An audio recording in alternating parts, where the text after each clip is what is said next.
RC 89.1 Radio y Cadena Radial Costarricense no se hacen responsables por las opiniones emitidas en este programa. Es tiempo de tender la red democrática y mostrar la Costa Rica del futuro hacia la cual debemos caminar. Con ustedes, Jonathan Prendas, aquí por CRC 89.1 Radio.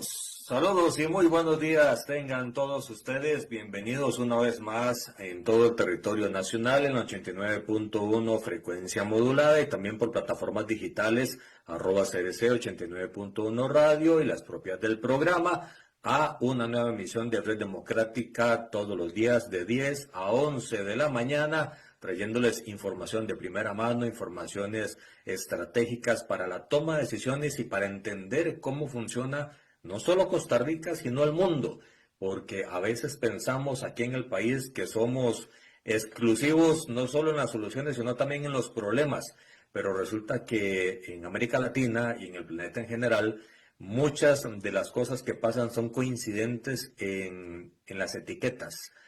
Cada uno tendrá su particularidad de cómo se ejecuta, cómo son los problemas, cómo afrontan las soluciones, pero en general la problemática humana, al ser todos imperfectos, pues nos establecen ciertos tipos de patrones que nos permite aprender de experiencias internacionales, como ya lo hemos hecho acá en este programa de Red Democrática en Voces del Mundo, que como todos los miércoles incluye a don Jorge Padilla como panelista principal y siempre con un invitado internacional. Ya hemos estado en España, hemos estado hablando de México, de Guatemala, de Cuba, de Venezuela, de Chile. También estuvimos, me parece que Estados Unidos, por ahí creo, me parece.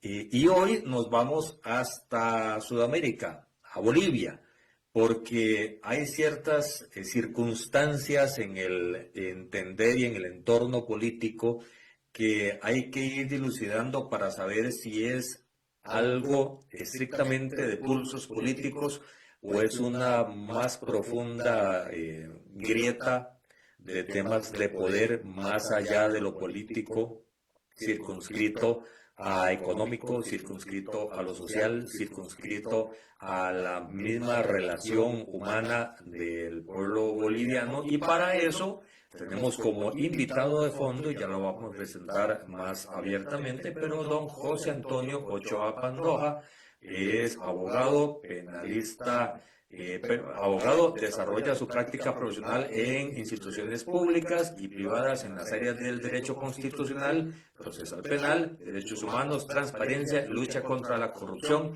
defensor de la democracia y los derechos humanos, es decir, una persona con la que coincidimos en las luchas y que nos gusta sentarnos a tomarnos una taza de café. Don Jorge Padilla, bienvenido. Hola, muy buenos días, querido John, también para a la muy estimable que los escuchas y quienes nos ven en plataformas, y por supuesto un gran saludo allá al mediodía boliviano, mi querido Toño Ochoa, que me da mucho gusto saludarte, verte y contar con tus comentarios el día de hoy sobre precisamente pues una realidad que está viviendo tu país, que ha sido una realidad que ha tenido tiempos más convulsos, más pausados, pero que siempre está en movimiento, ¿no? Es una Bolivia que siempre está en movimiento, es una Bolivia que siempre es noticia regional y que reivindica muchísimos movimientos que a veces nos pueden parecer lejanos, pero que realmente es parte, como bien decía Jonathan, de una tendencia regional en donde cada vez más hay demanda ciudadana, hay más solicitud de promoción de la transparencia, de mejores condiciones de vida, etcétera, etcétera, etcétera. Así que, John, por favor, si gustas, antes de hacer el contexto, puedes presentar al doctor Ochoa. Doctor, bienvenido a los micrófonos de la 89.1 frecuencia modulada para todo Costa Rica. Es un honor darle paso y recibirlo en esta que aquí en adelante es su casa. Muchísimas gracias, estimado John, un gusto conocerte. Volver a ver a Jorge Padilla siempre es un gusto. Hemos compartido en varias oportunidades actividades y no, el honrado soy yo en todo caso por ser parte de este panel. Creo que es importante mostrar las realidades que pasan en mi país y en todas partes de Latinoamérica porque precisamente se está generando una vocería a nivel internacional, de pronto con medias verdades o con falsedades, poniendo la situación fuera de contexto en realidad, ¿no? Así que de verdad, muchísimas gracias y un gusto compartir con ustedes. Gracias, y estimado don José y Ochoa. Y eso que estaba diciendo don José Jorge, nos da pie para un contexto bien, bien rico, profundo, como siempre los haces, porque la posverdad en estas épocas, políticamente hablando, nos está causando demasiados dolores de cabeza a todos, de un lado y del otro, porque ya cuesta mucho saber quién dice la verdad y el termómetro de la verdad está como muy manoseado, muy subjetivo, don Jorge. Y vamos a hacer un programa sobre eso, John, porque qué época la que estamos viviendo. Qué época la que estamos viviendo de una manera, además, donde las tecnologías de la información y la comunicación juegan ese rol precisamente, ¿no? La desinformación deliberada, lo que realmente pasa o no pasa. Y bueno, y acuérdate que cuando pensamos en hacer este espacio era precisamente traer a las personas que desde adentro nos pueden contar la Sí. historia como una voz del mundo sobre las diferentes realidades. Ahora sí hace el repaso, precisamente. Y uno de los grandes asuntos que sé, y recordará Toño, que creo que en Argentina coincidimos en algún momento, era hablar precisamente de cómo esto destruye el Estado de Derecho y además erosiona la transparencia.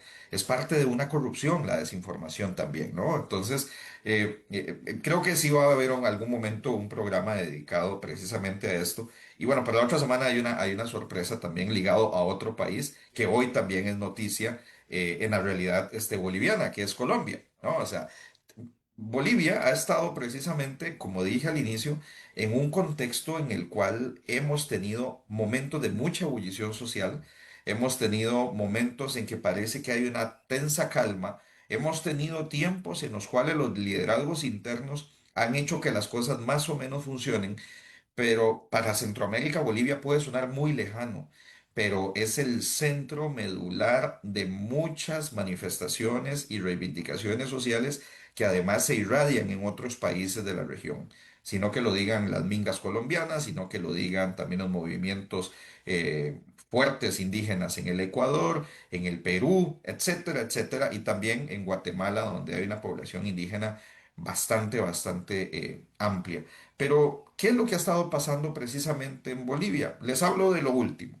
Lo último es de que ya incluso el número 2 del Departamento de Estado de los Estados Unidos, quien además fue el que visitó Bolivia para la toma de posesión del presidente actual, Paz, Rodrigo Paz, dijo ya abiertamente, estamos frente a un golpe de Estado en marcha. O sea, estamos hablando de las últimas horas. En las últimas horas, la situación ha escalado al nivel de que el gobierno boliviano ha invitado a la embajadora de Colombia a salir del país, pero con una simbiosis bien extraña, porque le dice, esto no es rompimiento de relaciones diplomáticas, ni mucho menos, y la amistad entre los pueblos se mantiene. ¿Por qué? Porque Petro también ya opinó y ya dijo de que efectivamente la soberbia geopolítica, me corregirás, querido Toño, ahora cuando menciones, ha hablado a través de sus redes sociales, mencionando de que esa soberbia geopolítica es la que está incidiendo en el conflicto interno boliviano. Ha escalado desde unas pequeñas manifestaciones que se empezaron a dar en ciertas regiones del país, pero lo cierto es que es una crisis de protesta, para decirlo en términos elegantes, increciendo, ¿no?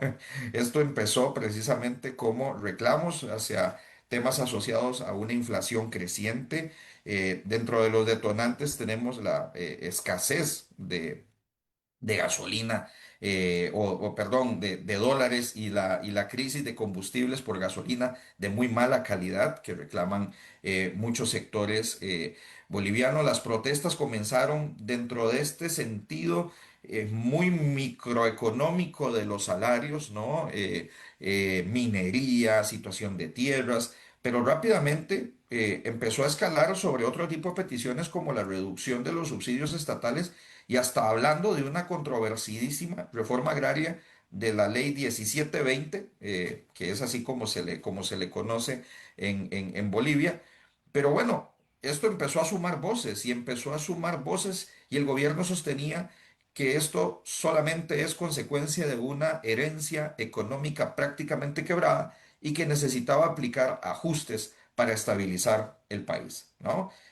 Esto fue aumentando las presiones y entonces empezamos con una movilización muy bien definida y ahora es muy amplia y heterogénea. ¿Por qué? Porque están participando mineros, están participando sindicatos obreros, están participando maestros urbanos y rurales, están participando y uniéndose transportistas, están incursionando en las protestas organizaciones campesinas, organizaciones y comunidades indígenas del altiplano, que en la geografía, eh, realmente, en la geografía boliviana, yo realmente no sé cómo le hacen para recorrer esas enormes cantidades y variada topografía para llegar hasta La Paz, donde están las autoridades. Se están sumando las federaciones vinculadas al antiguo bloque social del MAS, ¿no? Entonces tenemos la Central Obrera Boliviana, que es fuertísima desde los 50 y que ha generado grandes levantamientos sociales y crisis presidenciales. Se están uniendo las grandes organizaciones indígenas y campesinas, como la Federación Tupac Katari, que está además vinculada a comunidades aymaras del altiplano, otros grupos movilizados que incluyen a los llamados Ponchos Rojos, que es una organización indígena con tradición de movilización radical, ¿no?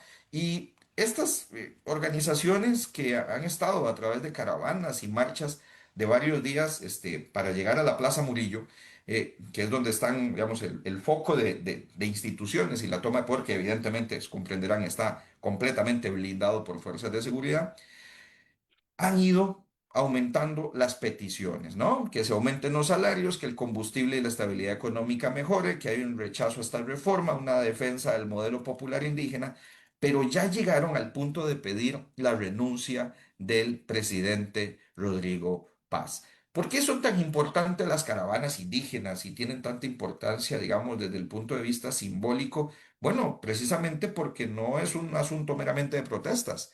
John, Toño, amigas y amigos, representan una demostración histórica de legitimación popular que ha estado presente siempre ahí, sea gobiernos de izquierda, sea gobiernos de derecha o de centro, pero esto es un tema donde el gobierno interpreta que más bien las caravanas han venido a acercar políticamente a La Paz, su capital, y forzar una salida anticipada del presidente. Muchas personas dirán, bueno, ¿y qué ondas con Evo Morales, no? Cuando fueron las elecciones y todo el mundo dijo, el gran perdedor fue Evo Morales porque quedó en aquella tercera fuerza política, personalmente se lo advertí a muchos, no sé si fue un tema de conversación contigo, John, pero sí sé que en algunos foros lo dije, a ver, midamos bien cómo es el éxito de decir si ganó o perdió. Porque por un lado tenemos la fuerza con la que llegó el presidente, por otro lado con un aparente relegamiento de la fuerza de Evo, pero era muy evidente de que iba después a unir algunas otras fuerzas como las que vemos hoy día llegando a la capital para tratar de promover una revocatoria de mandato o renuncia del presidente en ejercicio. A ver, esto hay que leerlo con profundidad y entre líneas. Y el rol de Evo Morales no desaparece así porque así después de haber sido presidente tanto tiempo, ser un liderazgo indígena y de los movimientos indígenas tan enconado, que no representa todas las visiones, también hay que decirlo así, ¿no? Y Toño nos dirá si eso es cierto o no es cierto, pero también dentro de la visión indígena hay secciones de secciones. Y ahí también hay representatividades importantes para destacar. Pero el gobierno le acusa directamente a Evo de alentar y coordinar parte de estas movilizaciones desde sus bastiones políticos en el Chapare. El Chapare es una región de Bolivia donde él está ya, ¿no? Él ha optado por quedarse ya, no movilizarse con la gente por varias razones. Primero, porque sobre él pesa una causa de posible trata de personas por una situación de que hay un aparente hijo o una hija cuando él era presidente, que era una menor de edad con el consentimiento de los padres, Pero ahora, por eso dije al inicio, se ha sumado el gran capítulo de la mención de que hay un posible golpe de Estado reconocido por el segundo a bordo del Departamento de Estado. Y es que se une con Petro, con esa soberbia geopolítica, ya que se está diciendo de que probablemente Estados Unidos ligue a este líder indígena y expresidente con algunas causas de narcotráfico y grupos organizados a nivel regional. Ese es básicamente en cortito, y me dirás, Toño, si me he quedado muy corto, me imagino que sí, sobre una realidad que está viviendo tu país, a la cual hay que prestarle atención, a la cual algunos países están ya acercando el criterio de apoyo. Milei abiertamente dijo que respaldaba al presidente. Petro ya dijo lo que dijo, Estados Unidos está diciendo lo que está diciendo, incluso ya Estados Unidos mete en la ecuación a Lula y dice, ¿por qué estás tan callado? No, o sea, hay una situación regional bien interesante y de eso pues queremos conversar el día de hoy.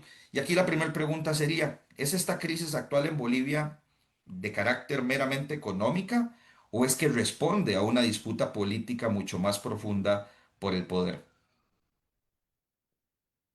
Em, en realidad, Jorge, has hecho una detallada descripción, pero que por supuesto no solamente es actual, sino que en realidad esta crisis es una crisis, yo la diría, multidimensional, heredada por el actual gobierno, ¿no? Una crisis económica en realidad eh, que se genera por años de despilfarro de los recursos del gas, ¿no? En Bolivia empezó el proceso y la gestión de Evo Morales, que dura 14 años, con cantidades enormes de ingresos por tema de exportación de gas y que esos recursos no fueron invertidos en el desarrollo de oportunidades para cambiar el país, ¿no?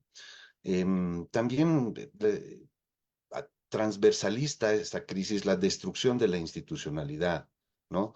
En esos 14 años definitivamente no se profundizó la democracia ni la institucionalidad estatal.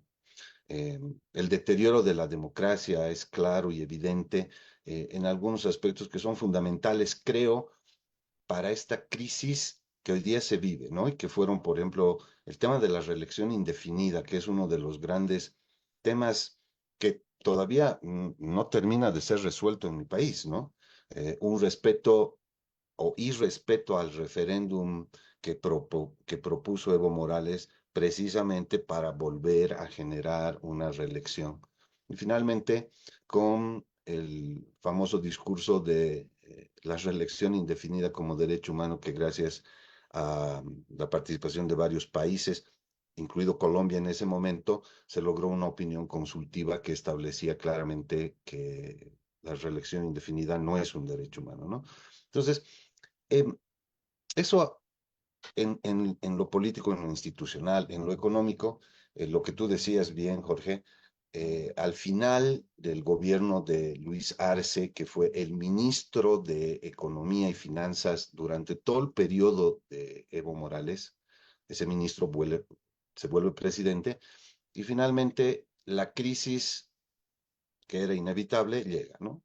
Empiezan a escasear los dólares, el combustible, eh, y todo eso también creo que está transversalizado por una gestión de gobierno de 14 años muy clientelar y prebendal, ¿no? Que cooptó a muchas organizaciones a través de prácticas prebendalistas, clientelares, y que incluso cuando no lograba ese cometido, el mecanismo más fácil era el generar o establecer gremios paralelos, ¿no? Dirigencias paralelas. Entonces, eh, esta crisis tiene esos antecedentes, no es una crisis actual, definitivamente 6 meses de gobierno y se pide la renuncia del presidente que ganó las elecciones mayoritariamente, te lleva a pensar que es probable que exista un trasfondo mucho más profundo relacionado al tema del poder, ¿no? Y sobre eso creo que es bueno resaltar que todo cambio siempre ha resistido, ¿no? El anterior régimen se resiste al cambio, Pero lo que está pasando en Bolivia creo que excede esta simple resistencia, ¿no? Ese cambio. Y creo que es nomás una disputa por el poder. Evo ya mostró su angurria de poder en reiteradas oportunidades y el talante de eso no tiene límites ni reparos para lograr su objetivo, ¿no? Lo mostró con todas estas series de actitudes y acciones para lograr que un mandato presidencial de 5 años constitucionalmente establecidos llegue a los 14 años, ¿no? Entonces, eso por una parte. ¿Quiere volver al poder? Es probable, ¿no? O si no, lo que quiere es colocar a alguien que le pueda garantizar impunidad. Impunidad sobre lo que decía Jorge. Sí, evidentemente hay una orden de aprehensión contra el expresidente Evo Morales, precisamente por un supuesto delito de haber embarazado a una menor de edad, no solamente con la quiescencia de los familiares, sino que eventualmente la madre se benefició de alguna suerte de trabajo o un puesto en el gobierno. Entonces ella también está involucrada. Y este hecho no solamente ocurrió en Bolivia, sino también ocurrió hechos similares donde está perseguido por la justicia argentina cuando estaba en su exilio en ese país, ¿no? Entonces, es probable que eso pueda también ser una forma de garantizar la impunidad. Sí, no lo descarto, ¿no? Em, Otro elemento que puede ser importante considerar es que esta forma clientelar y prebendal de hacer política y que benefició principalmente a ciertos dirigentes durante el periodo anterior, por supuesto que se ve afectado, ¿no? El cambio de política impulsado por el actual presidente se aleja de eso, ¿no? Se aleja de eso y me da la impresión de que haber perdido la prebenda hace que ciertos dirigentes vean la necesidad de mantener o restablecer el antiguo régimen para no perder esos beneficios personales, ¿no? Entonces, puede ser otro de los factores que están impulsando que estas, en principio, reivindicaciones sociales vayan transformándose o mutándose a movimientos insurrectos donde se pide claramente y se descarta todos los pliegos anteriores y se pide solamente la renuncia del presidente. Pues no hay que olvidar que, como bien decía Jorge, el tema del combustible eh, basura que se denomina en mi país, fue uno de los catalizadores de estos movimientos. Luego, pretensiones salariales, etcétera, etcétera, fueron acumulándose, pero muchas de esas, como la ley famosa de mal llamada reforma agraria, que en realidad lo que hacía era modificar la forma de establecer la pequeña propiedad a gran propiedad, pero definitivamente eso beneficiaba a un sector agroindustrial de pronto y ese sentimiento fue lo que generó también que esa situación sea motivo de conflicto.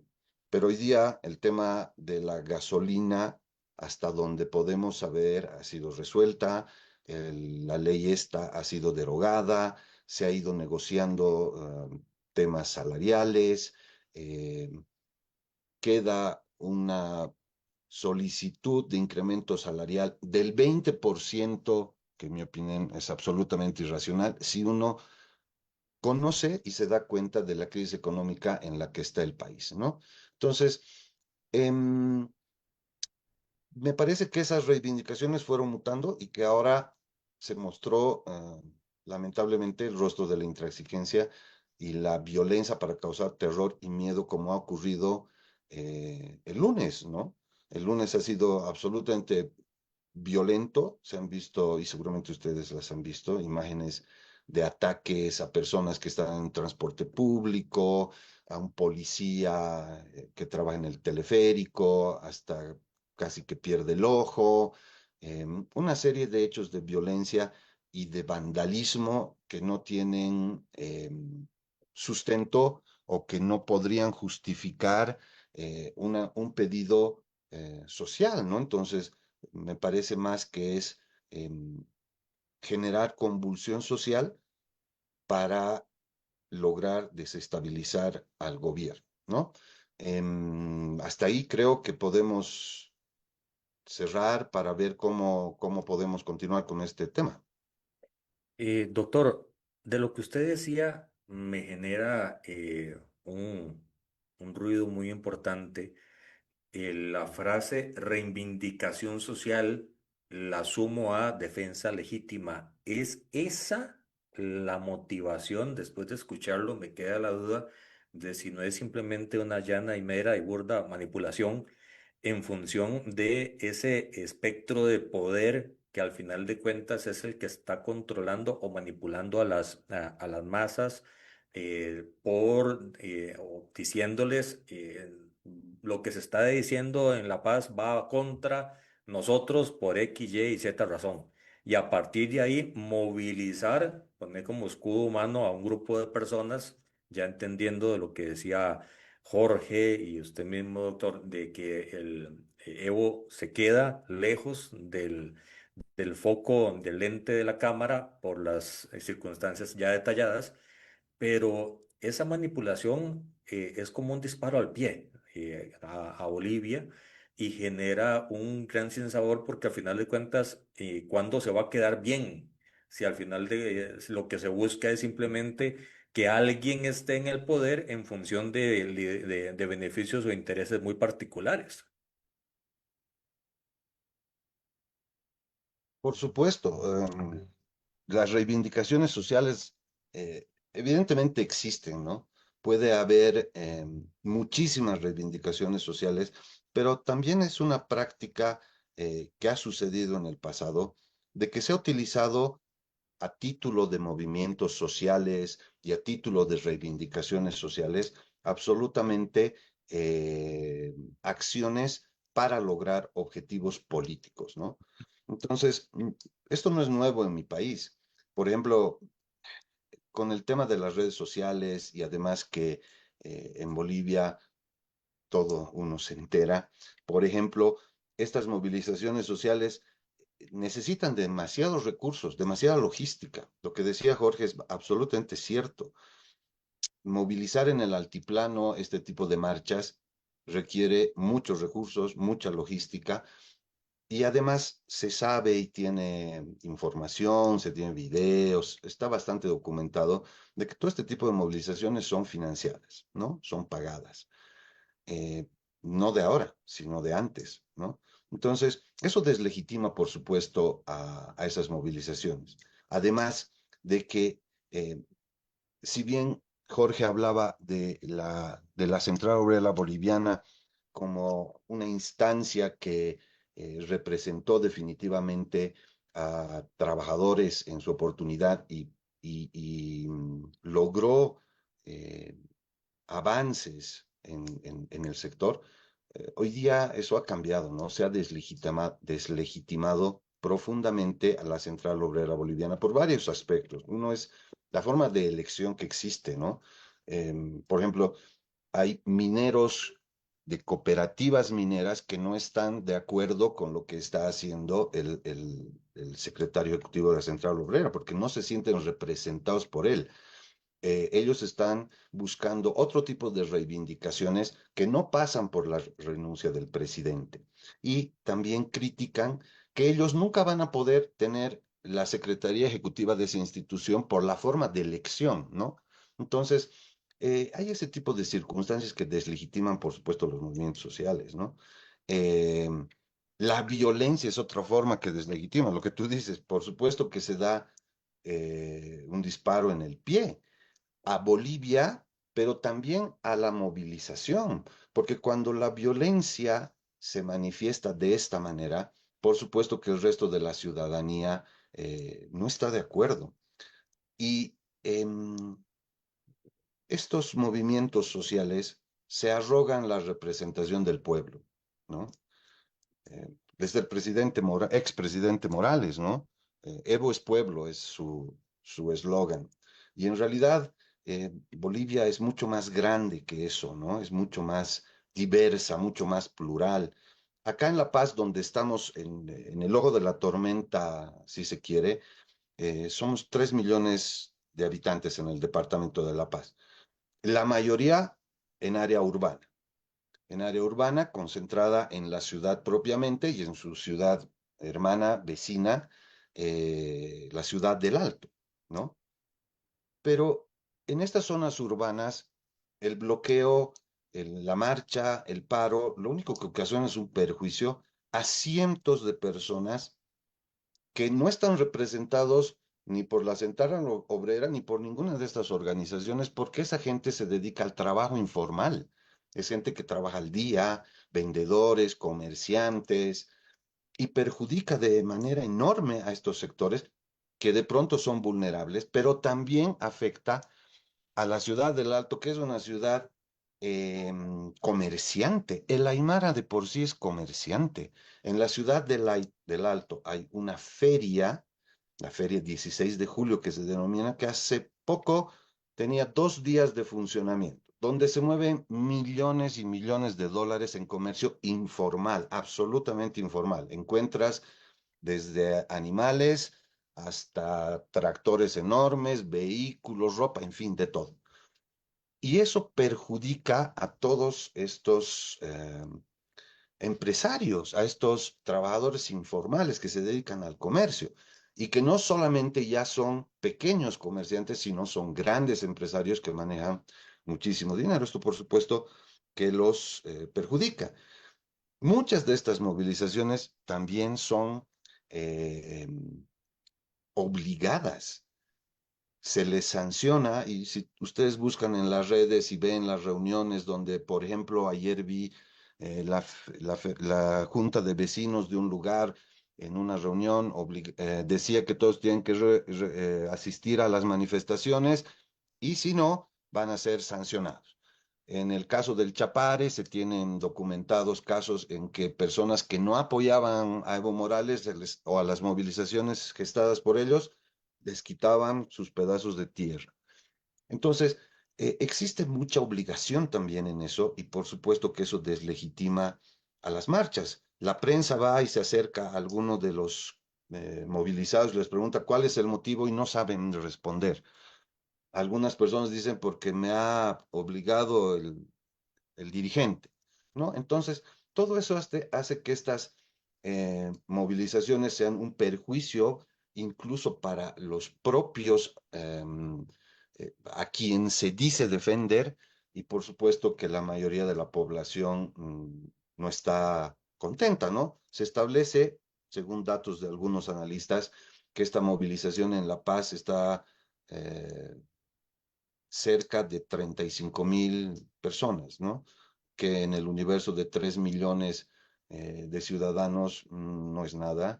Y quienes dicen arrogarse la representación del pueblo, como decía eh, Jorge respecto de indígenas y campesinos, también resulta un poco un falso debate, porque esas mayorías en realidad ahora son migrantes urbanos que si bien no han dejado su calidad de indígenas originarios en algunos casos, pero por supuesto que quieren vivir de lo mejor que presenta el siglo XXI y no de todo el pasado que representa un, eh, una forma muy ideologizada de presentar estas reivindicaciones sociales, ¿no?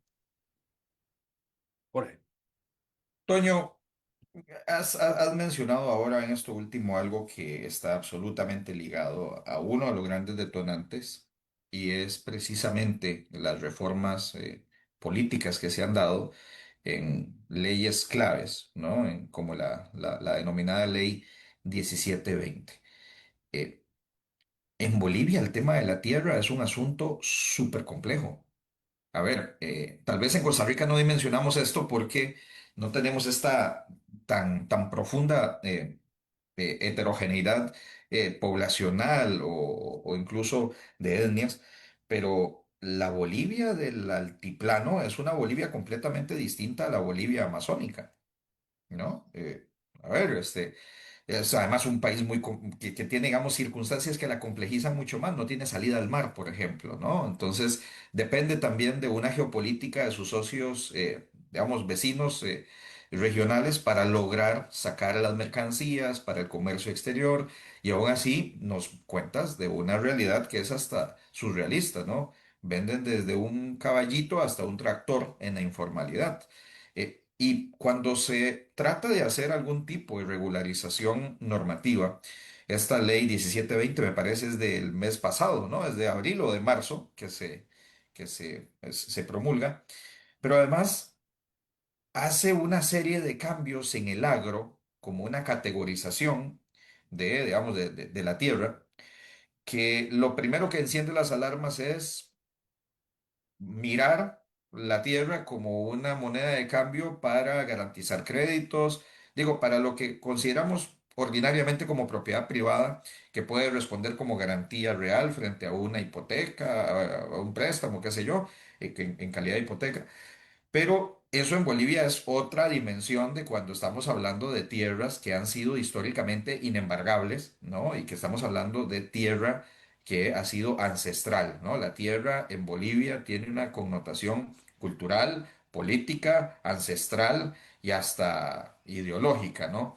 Eh, ha sido un timing adecuado, digamos, un contexto como el que nos estás contando, donde hay un presidente que a 6 meses de haber asumido el poder, después de tratar de ver cómo empieza a recomponer un país que venía con una tradición típico, ¿no? De América Latina, el que queda en el poder no se quiere ir, designa a alguien que le garantice este tipo de impunidades. Son historias muy cercanas, ¿no? O sea, digo, que estamos viendo en muchos de nuestros países, pero que es como la receta latinoamericana de la última década, un poquito más, ¿no?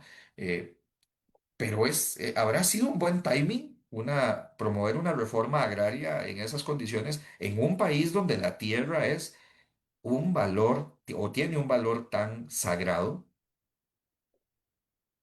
Em, bueno, sobre el timing hablamos lueguito, pero eh, a ver, yo trabajé en un proyecto en área urbana, en un proyecto sobre derecho propietario urbano, ¿no?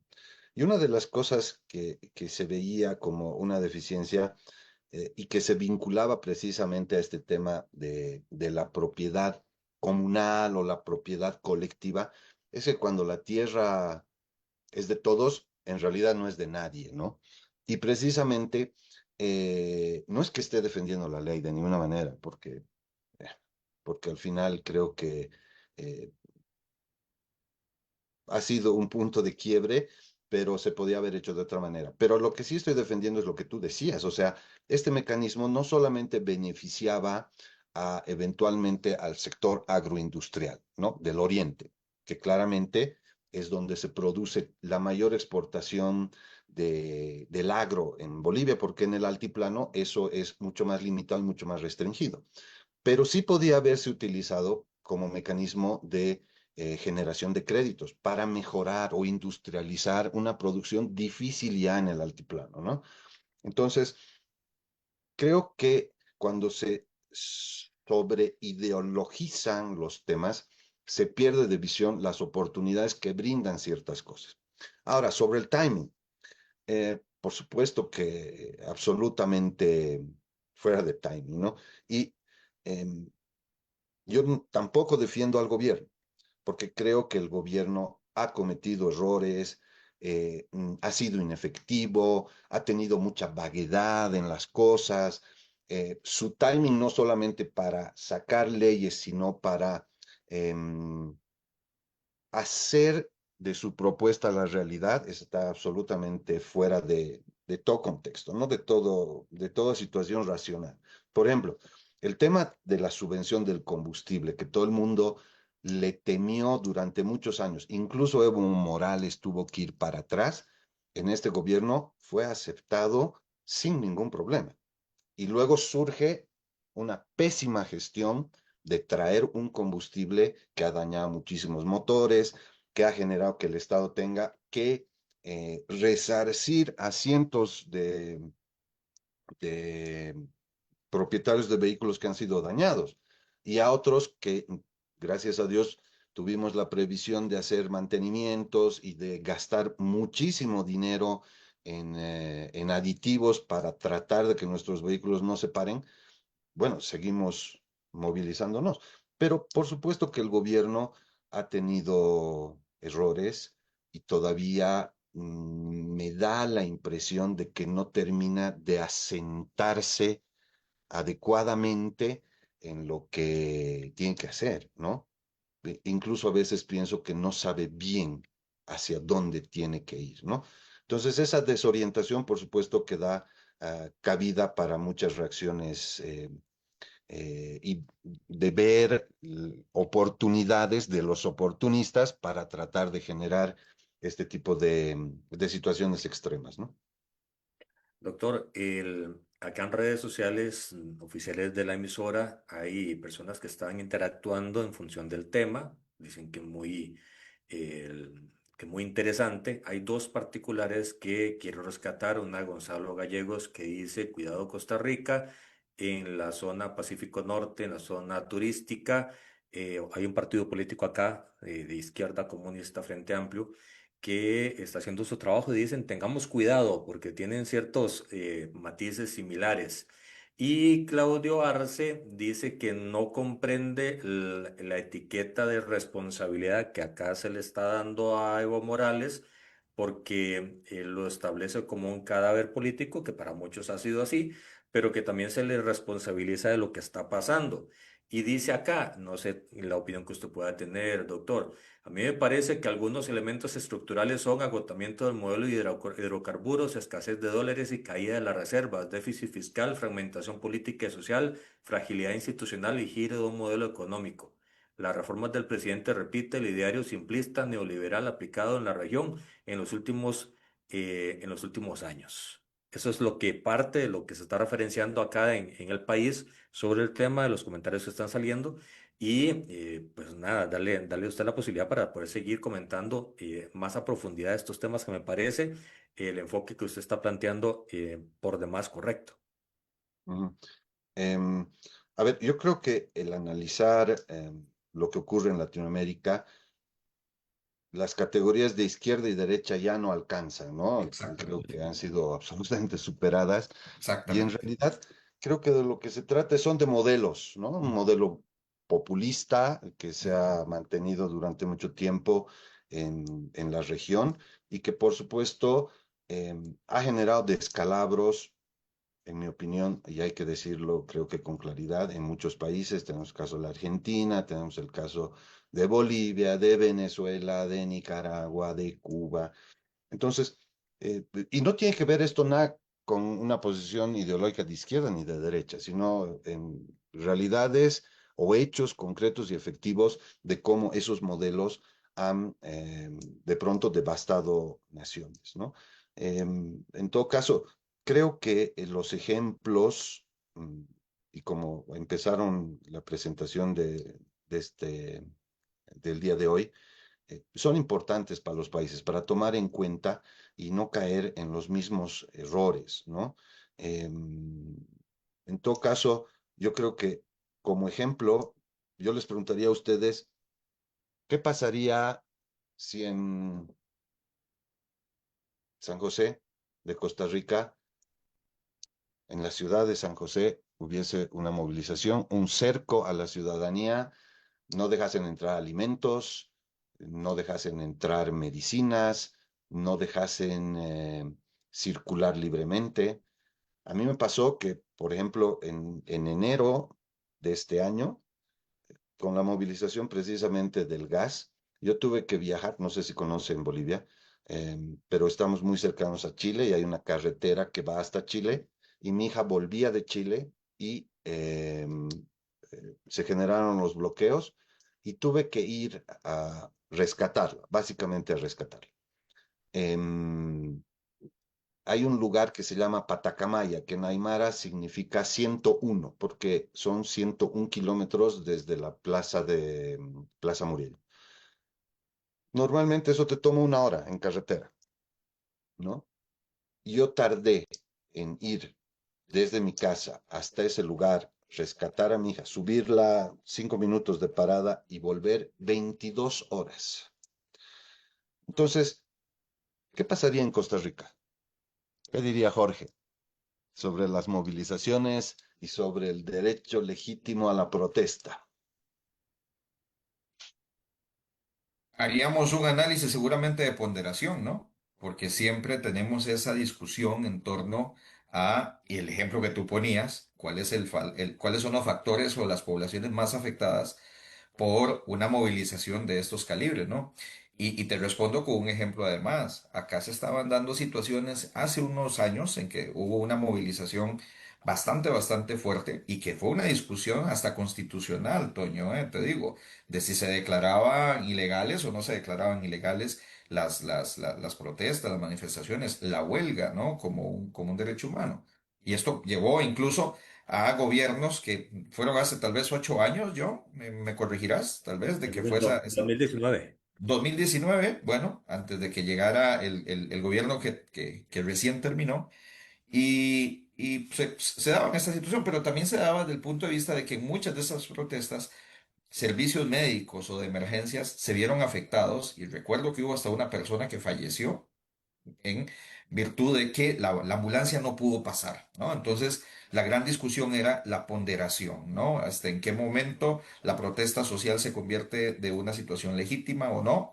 Luego vinieron otro tipo de discusiones que más bien estábamos mirando desde estallidos sociales como el chileno o el colombiano, sobre las manifestaciones artísticas dentro de las manifestaciones o protestas sociales, de si eran censurables o no eran censurables, que si eran una forma para encubrir delitos o no eran forma para encubrir delitos. Entonces, vamos, o sea, por eso digo, en la proporcionalidad y en la gradualidad del efecto, de la motivación, del ejercicio como tal, y sobre todo como un derecho. Y algo supremamente importante, que tú lo mencionaste ahora hace un rato, la respuesta desde las fuerzas del orden, o sea, la policía, cómo repele, cómo maneja, cómo gestiona la situación de las protestas sociales, ¿no?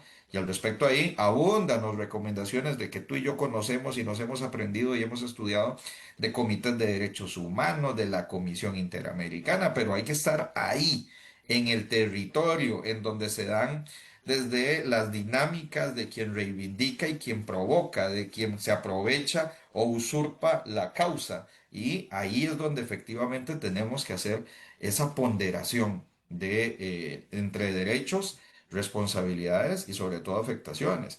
Tú estabas hablando de medicinas. Yo te estaba hablando también de una situación en la cual, pues perfectamente, bueno, aquí en Costa Rica esto es un país tremendamente pequeño, tú lo conoces bien, pero aquí con 4 vías que se cierren hacia el Pacífico, al Caribe, el aeropuerto y un par de vías hacia el este de San José, chao, listo. Tienen al gobierno negociando en 20 minutos, ¿no? Y eso es también una dinámica en donde se dice, bueno, se garantiza, no se garantiza eso. Y mira que acá en Costa Rica hasta se ha llevado la discusión desde el punto de vista constitucional. Sí, es fundamental hacer ese análisis, ¿no? Yo creo que en Bolivia está pasando algo de eso. Se han propuesto leyes antibloqueos, incluso en el gobierno del propio Evo Morales se sacó un decreto, no de Evo Morales, sino, sí, de Evo Morales. Se sacó un decreto donde se establecía la sanción a la aportación, al uso de dinamita, que es muy común en los movimientos y las manifestaciones de los mineros.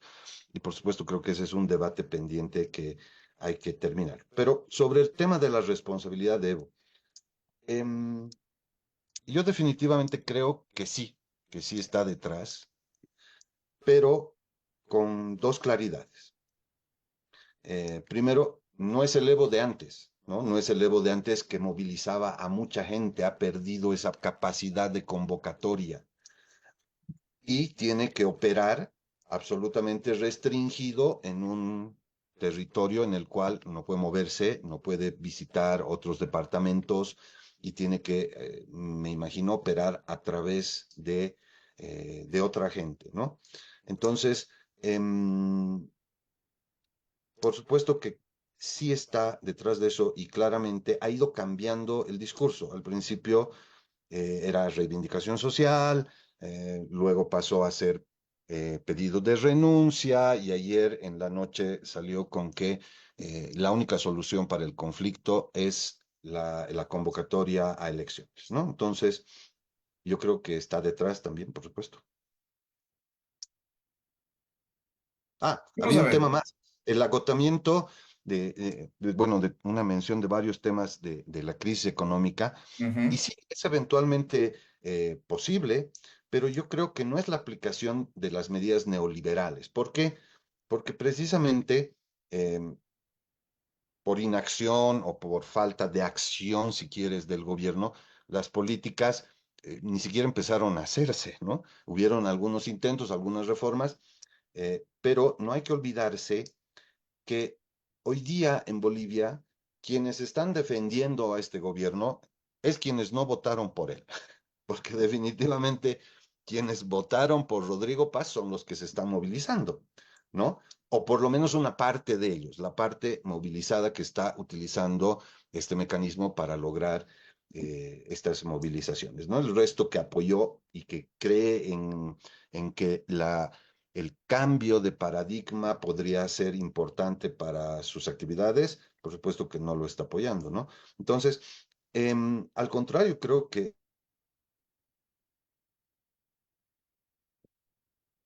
más bien también del análisis, en la oferta electoral seguramente vieron a Rodrigo como la posibilidad de mantener el régimen antiguo, el ancien regime, como se dice, e incluso como la posibilidad de retomar el poder. El expresidente Luis Arce, el ministro, en una entrevista declaró precisamente sobre este tema. Él dijo, le va a pasar a Rodrigo lo mismo que pasó a mí con Evo Morales. Evo Morales tiene una agenda para retomar el poder y lo que está haciendo a través de esta agenda es que surja o llegue al poder un presidente débil a cual acosarlo desde el primer momento para retomar el poder. Lo dijo alguien muy cercano a él. Ahí me quedo. Y es que, eh, Toño, y con esto cerramos, nos queda un minuto y medio, tal vez solo una mención a propósito y qué bueno que hay interacción en redes sociales también, y qué bueno que la gente se interese por Bolivia, eso me parece a mí maravilloso, además, de que tengan además ese conocimiento. Pero a ver, lo que hoy está pasando, este es fácilmente el quinto gran estallido social desde que inició el siglo en Bolivia. Hubo un famoso conflicto del agua allá por el 2000, luego hubo un conflicto por el gas en el 2005, luego tuvimos caídas de presidentes, cayó Mesa en aquel momento. Muchas de estas, vean, es bien interesante porque no podemos hablar de reduccionismo de la figura de una persona tan preponderante en el último cuarto de siglo como ha sido precisamente Evo Morales. Si no hubiese sido por esos estallidos, corrígeme tú, Evo no aparece en la palestra como ese líder cocalero que era allá entre el 2000 y 2003. Yo lo recuerdo perfectamente, y que coincide con la llegada de Chávez y de Correa en el Ecuador, y fue aquel famoso socialismo del siglo XXI tan controversial y bueno, y tan empobrecedor en algunos casos también como lo vemos hoy con la gran crisis venezolana. Pero ciertamente estamos frente a una situación donde estos conflictos siempre son la fase inconclusa de otros anteriores, ¿no? Un minuto nos queda. ¿Qué nos puedes decir sobre esa Bolivia siempre convulsa? ¿Habrá pronta solución a esto que estamos viendo hoy? ¿O por el contrario, vaticinas pesimistamente de que la suerte del presidente actual va a correr la misma de otros que han tenido que renunciar y salir corriendo, si no es que terminan presos? Em, a ver, yo he visto la caída del presidente Goni, del presidente Mesa, la huida de Evo Morales, el ascenso de Yanine Áñez, la caída de Yanine Áñez, y todo esto, y parece que fuese en 2 años, no, pero es a lo largo de la historia. La crisis constante en mi país es normal, ¿no? Em, el surgimiento de Evo Morales se da por muchas circunstancias. Una de ellas que me parece importante mencionar ahora como anécdota de pronto, es que el embajador de los Estados Unidos, y lo reconoció el propio Evo Morales, hizo de su jefe de campaña porque dijo que si gana Evo Morales, el gobierno de los Estados Unidos no los iba a apoyar. Y resultó ser el embajador, se me fue el nombre ahora, que ha sido acusado en Estados Unidos por ser agente de Cuba y está preso, ¿no? Entonces, evidentemente este tipo de cosas que ya parecen surrealistas, parecen la serie de algún canal de televisión, em, se dan. Yo de verdad creo que en este momento no estamos al borde del abismo.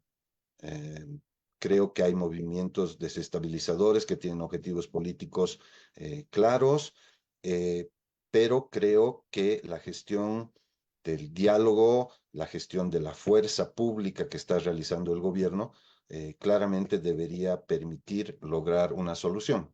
Y en Sí. vista de que estos movimientos con la violencia que están actuando los están deslegitimando y la gente que no está en las calles, por supuesto que cada vez está más molesta. Sí, sí, efectivamente, no me cabe la menor duda. De verdad que te agradecemos muchísimo. Creo que John sí está por acá. Teníamos unos problemas de conexión, pero gracias por contarnos las realidades de adentro, desde la que es realmente la que podemos entender o tratar de entender. A veces la distancia y la tecnología nos hace un poco conocedores de todo y a veces de nada, pero cuando hablamos con quienes están adentro, sí nos ayuda a comprender básicamente raíces y causas y efectos. John, gracias por el espacio hoy también. Gracias, Jorge. Y doctor, muchísimas gracias. Esta es su casa y vamos a seguir conversando con usted muy pronto. Muchísimas gracias por la oportunidad de conversar. No, al contrario, el agradecido soy yo y honrado de haber participado con ustedes y un saludo a toda su audiencia y a quienes nos ven por redes. Hasta pronto, cuando gusten. Hasta pronto. Y gracias a todos los que han estado en sintonía. Mañana a 10 de la mañana, no se lo pierda, Red Democrática. Esto ha sido todo por hoy en Red Democrática. Los esperamos en nuestro próximo programa.